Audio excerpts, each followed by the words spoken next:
हे मेरे नाथ, मैं आपको भूलूं नहीं। हे मेरे प्रभु, मैं आपको भूलूं नहीं।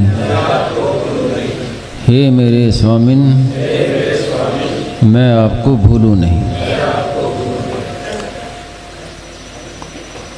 श्रीमन्नारायण नारायण नारायण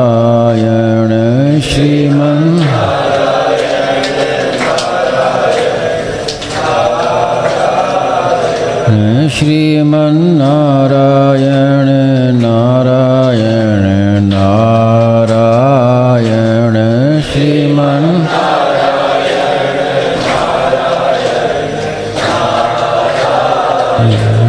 श्रीमन्नारायण नारायण नारायण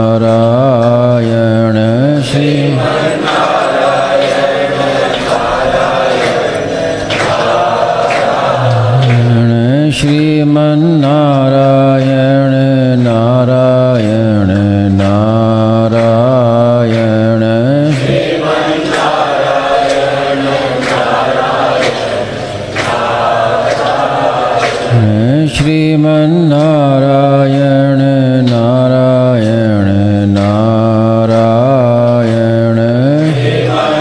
नारायण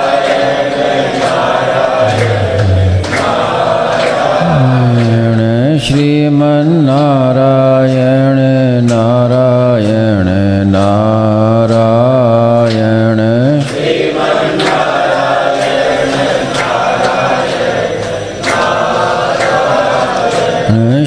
श्रीमन्नारायण नारायण नारायण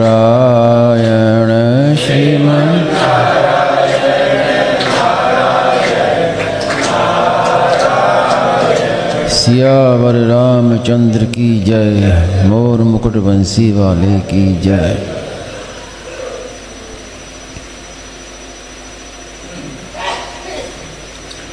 अनुकूलता प्रतिकूलता ही संसार है, संसार का स्वरूप है। अनुकूलता भी है, इसमें प्रतिकूलता भी है। दिन भी है तो रात भी है। कोई परिस्थिति एक समान नहीं रहती, लेकिन साधक जो होगा वो प्रत्येक परिस्थिति का सदुपयोग करेगा।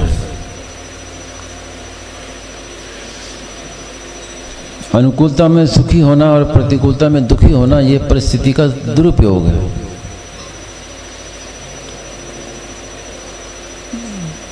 सुखी दुखी होने वाला कभी साधक नहीं हो सकता, उसकी साधना में कभी सफलता नहीं मिलेगी।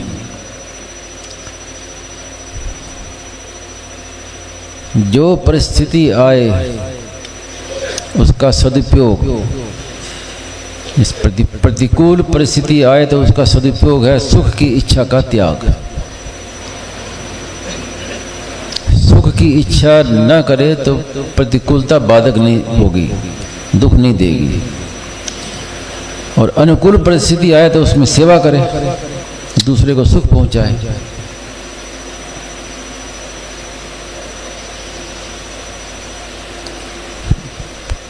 किसी भी मनुष्य को प्रतिकूलता प्रिय नहीं लगती, अनुकूलता प्रिय लगती है। लेकिन वास्तव में विकास प्रतिकूलता में ही होता है, अनुकूलता में विकास नहीं होता। इसलिए स्वामी जी महाराज ने कहा कि जितने बड़े बड़े संत महात्मा हुए हैं, प्रायः प्रतिकूलता सही है, उन्होंने प्रतिकूलता में उन्नत हुए हैं। वो स्वामी जी महाराज से किसी ने कहा कि महाराज जी आप अपनी जीवनी बताओ, तो स्वामी जी महाराज ने उत्तर दिया कि मैंने जीवन में बहुत प्रतिकूलता सहन की है, आप भी सहन करो।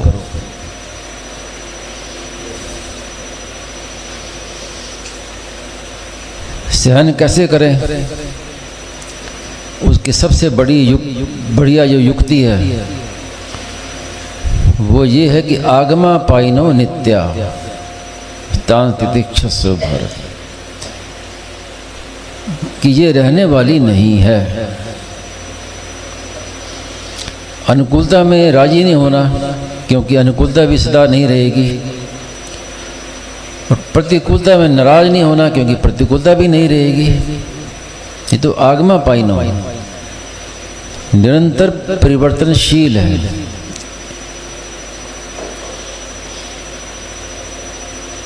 हरेक के जीवन में अनुकूलता भी आएगी, प्रतिकूलता भी आएगी, लेकिन जो सच्चे साधक हैं, संत हैं, वो प्रत्येक परिस्थिति में समान रहते हैं, आनंद में रहते हैं। सदा दिवारी संत की आठों पहर आनंद।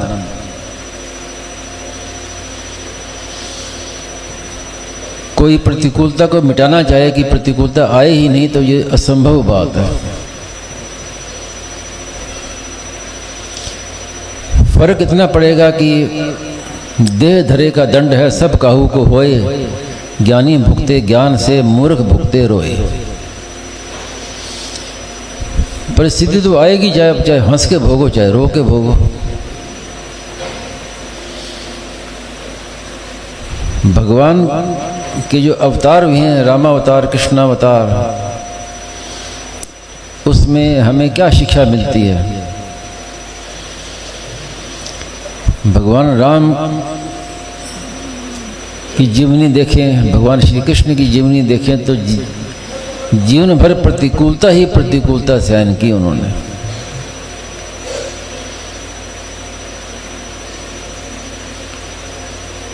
भगवान राम को कहाँ तो सिंहासन मिलना था और कहाँ मिल गया वनवास। कितनी बड़ी प्रतिकूलता।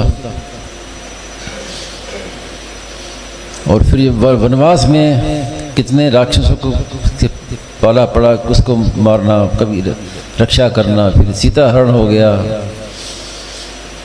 तो कितनी प्रतिकूलता।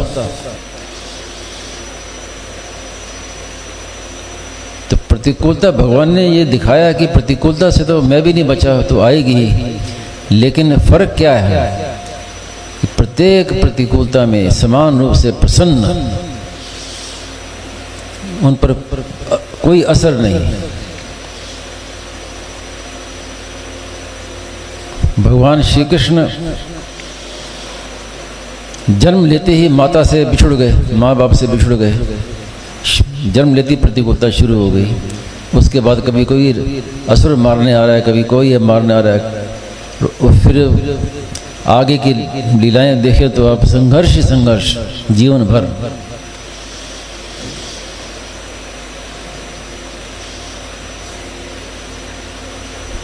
मनस्वी कार्यार्थी न गणयति दुखम न च सुखम। लेकिन जो सच्चा साधक होगा, भगवान का भक्त होगा, उस पर कोई प्रतिकूलता का असर नहीं पड़ेगा। वो अपने साधन में, अपने लक्ष्य में निरंतर अग्रसर होता ही रहेगा।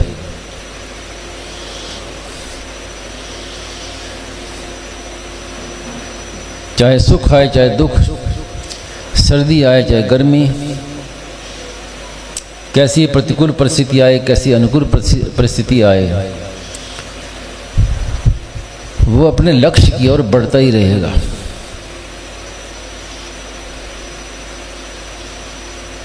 प्राय साधक जो होते हैं घबरा जाते हैं, प्रतिकूलता आती है तो घबरा जाते हैं। उस समय एक बात याद रखनी चाहिए कि ये भी नहीं रहेगा। मैंने देखा अच्छे संतों में, पहले जो कई संत थे, तो वो ये बात उनके लिख कर रखते थे कुटिया में, ये भी नहीं रहेगा। इससे बड़ा संबल मिलता है, बहुत बल मिलता है। सुख आए तो खुशी मनाने की जरूरत नहीं, क्योंकि ये भी नहीं रहेगा। और दुख आ जाए तो फिर दुखी होने की जरूरत नहीं, क्योंकि ये भी नहीं रहेगा। तो ये भी नहीं रहेगा, ये तो संसार का स्वरूप है।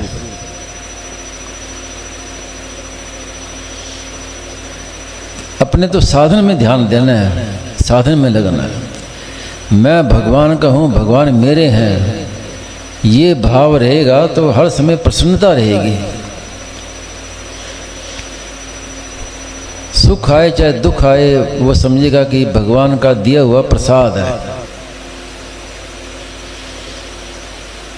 और भगवान के प्रसाद में जब 56 भोग ये लगता है तो उसमें रसगुल्ला भी होता है और करेला भी होता है। तो आप ये मत देखिए कि ये रसगुल्ला है और ये करेला है, प्रसाद है भगवान का। रसगुल्ला है तो बड़े रुचि से पालो, करेला मिले तो बहुत रुचि से पालो, क्योंकि हमारी वृत्ति प्रसाद की ओर चलेगी। तो जब वृत्ति प्रसाद की ओर चली जाएगी तो फिर वो प्रतिकूलता दुख नहीं देगी। तो जो परिस्थिति आए वो भगवान का दिया हुआ प्रसाद मान ले कि ये प्रसाद है। तो प्रसाद मानेंगे तो प्रसन्नता रहेगी। भक्तों ने कहा ना, मेरी चाहिए मत करो मैं मूर्ख अज्ञान, तेरी चाहिए मैं प्रभु है मेरा कल्याण। तो भगवान को छुट्टी दे दो,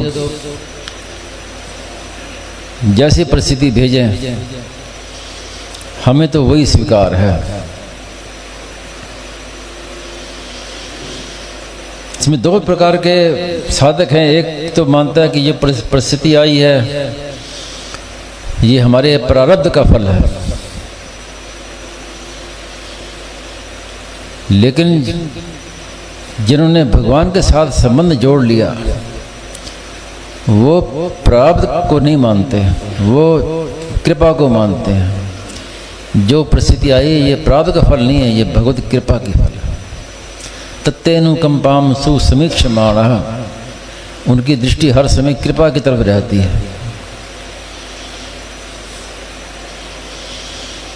और सूक्ष्म रीति से विचार किया जाए तो मूल में भगवत कृपा का ही फल है। प्रारब्ध तो जड़ है, प्रारब्ध कर्म तो जड़ है, तो वो कैसे फल देगा? फल के देने वाले तो परमात्मा ही हैं।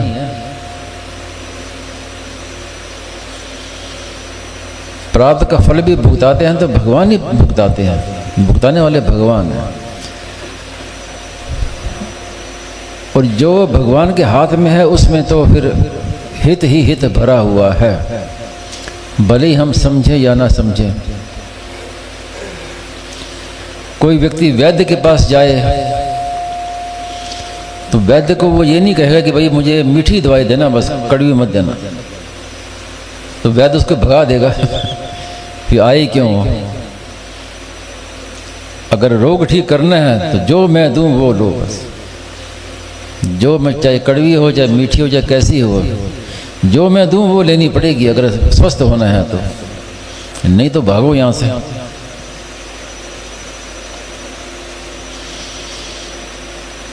ऐसे ही जो भगवान विधान करें उसी में ही मंगल है हमारा। स्वामी जी महाराज ने बहुत ही बढ़िया बात कही कि जब अपनी मन चाही ना हो, मनुष्य को दुख क्यों होता है? ऐसा होना चाहिए, ऐसा नहीं होना चाहिए, ये इसके नहीं होने से दुख होता है। तो महाराज ने कहा कि आपकी मन चाही ना हो तो समझ लीजिए कि भगवान के मन की चाहिए। जो काम हमारे मन के अनुसार नहीं होता तो समझ लो कि ये भगवान के मन के अनुसार हो रहा है, भगवान का मन है, तो फिर दुख क्यों होगा?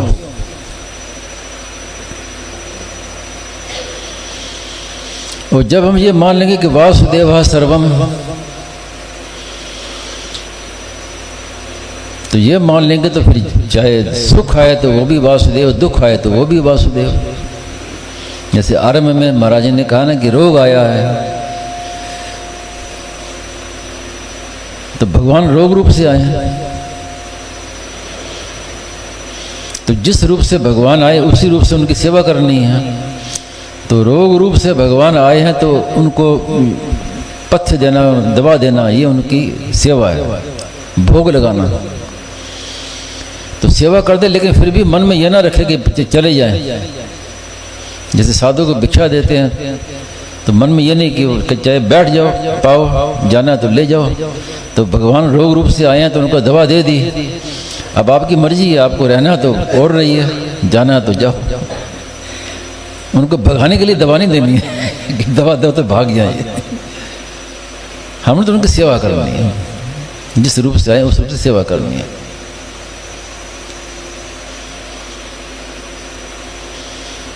तो ऐसा अगर भाव रहेगा तो फिर प्रत्येक परिस्थिति हमारा उत्थान करने वाली बन जाएगी। ऐसे भाव से ही बड़े बड़े संत महात्मा हुए हैं। अगर वो दुखदायी परिस्थिति से घबरा जाते तो फिर कभी संत नहीं बन सकते थे, महात्मा नहीं बन सकते थे। उन्होंने सब परिस्थितियों को सहा है, तब इतने ऊंचे हुए हैं।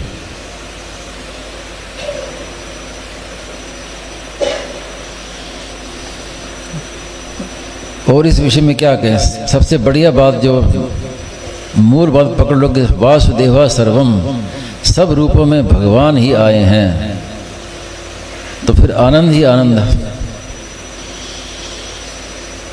और स्वामी जी के जीवन में मैंने देखा भी है, मैंने पहले भी कई बार बताया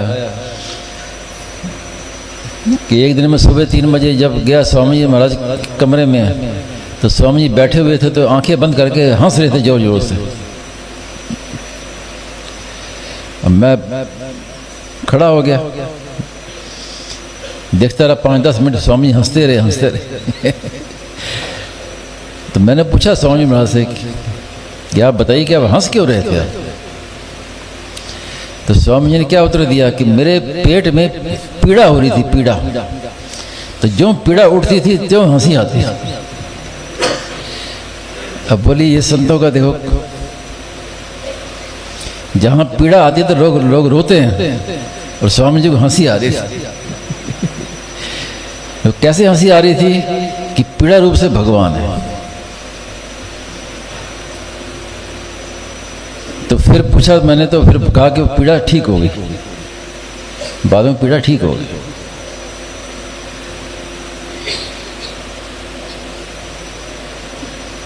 तो ऐसा आदर्श है कि भी परिस्थिति तो आएगी, उसका बदल सकते नहीं। अपने आप को बदल दो, अपनी दृष्टि बदल दो, अपना भाव बदल दो। अब पेट में पीड़ा हुई तो अब चाहे रो चाहे हंसो, तो पीड़ा तो होगी।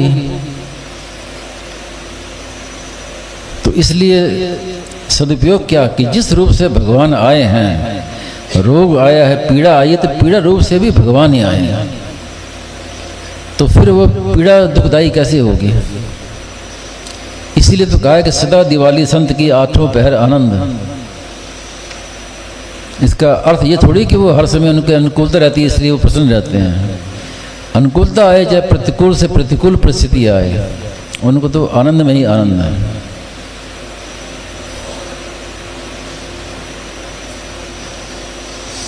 और बोलिए, कोई किसी का कोई शंका जिज्ञासा हो तो? सारी बात तो इतनी है, मानने की बात है। मान लो सब कुछ वासुदेव ही है और वो मेरा है। 2 बात, सब कुछ परमात्मा ही परमात्मा है और वो मेरे हैं। तो जिस परिस्थिति में रहे उसी परिस्थिति में आनंद, मृत्यु में भी आनंद। भाई जी का एक पद है, मृत्यु भगवान से प्रार्थना कि आप मृत्यु रूप से आओ तो भी मैं आपको गले लगाऊं, तैयार हूं। कोई भय नहीं, न जीने की इच्छा न मरने का भय है। कोई है? कोई नहीं। नारायण नारायण नारायण नारायण।